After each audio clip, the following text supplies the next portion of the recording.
Баршаңызға сәлем. Мың бір кеңес арнасында бүгін сіздермен кәдімгі салат жапырағы туралы өте пайдалы ақпаратпен бөлісетін боламын. Менімен бірге болыңыздар. Каналыма тіркеліп, лайк басып, комментарий қалдыруды да ұмытпаңыз.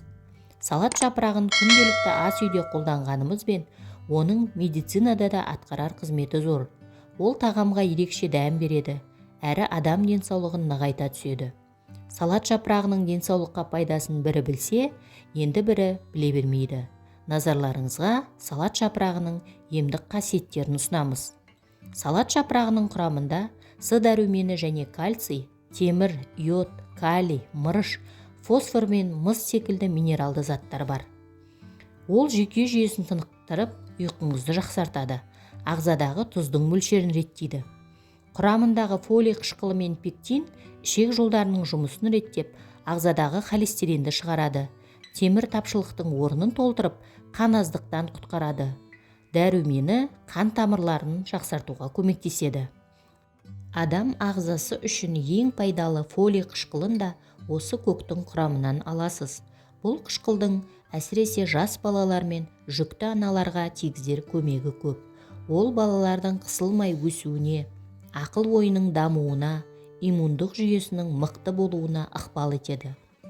К дәрумені сүйек пен қан қысымы ауруларында таптырмайтын дәрумен. Бұл тапшы әрі бағалы затты салат жапырағынан алуға болады. Дәрігерлер өзі арзан, өзі дәмді, өзі пайдалы жапырақты жасыл дәрігер деп те атайды. Тұмауды дәріге қарағанда салат жапырағы тез емдейді. Салат жапырағынан дайындалатын балғын шырынды сумен араластырып ішсеңіз, созылмалы гастрит, асқазан мен 12 елі ішек жарасына керемет ем болады. Салат жапырағын үздіксіз қолданып жүрсеңіз, қан айналымды реттеп, зат алмасуды жақсартады. Сонымен қатар, ағзаңызды бір тәуліктік С дәруменімен қамтисыз.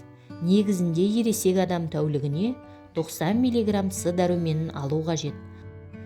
Ал 100 грамм салат жапырағында 10-нан 50 мг дейін С дәрумені болады. Халық емінде салат жапырағының шырынын шаштың түбін нығайту үшін, ал дәнінен жасалған тұнбаны көкірек сүтін көбейту үшін қолданған. Емдік қасиеті мол салат жапырағын құяң, несеп жолы ауруларында, ауыр әрі созылмалы тоғышек ауруларында және бүйрек ауруларында қолдануға болмайды. Салаттың құрамы 95% суға сәйкес келеді, сонымен қатар төмен калориялы. Ол минералдарға, талшықтарға, фолий қышқылына, А және С дәруменіне бай. Әдетте салат ашық аспан астында өсіріледі. Көптеген аспаздар түрлі тағамдарды безендіру үшін шырынды салатты пайдаланады, бірақ ол ең алдымен пайдалы қасиеттері үшін бағаланады. Бұл өте ұзақ уақыттан бері белгілі, бірақ ертерек өсімдіктің тұқымында болатын майды алу үшін өсірілген. Бұл керемет салаттың екі түрі бар, басы және жапырағы. Салат пісіруде өте кең таралған, ол тек салаттарға ғана емес, сонымен қатар өткір тұздықтарға, ет пен балық тағамдарына да қолданылады. Салат қосылған рецепттерді зерттей отырып, бұл өсімдіктің жапырақтары қолмен жыртылғанын байқау қиын емес. Бұл пышақпен туралған салат пайдалы қасиеттерін жоғалтуына байланысты екен. Салат дұрыс тамақтанудың маңызды бөлігі.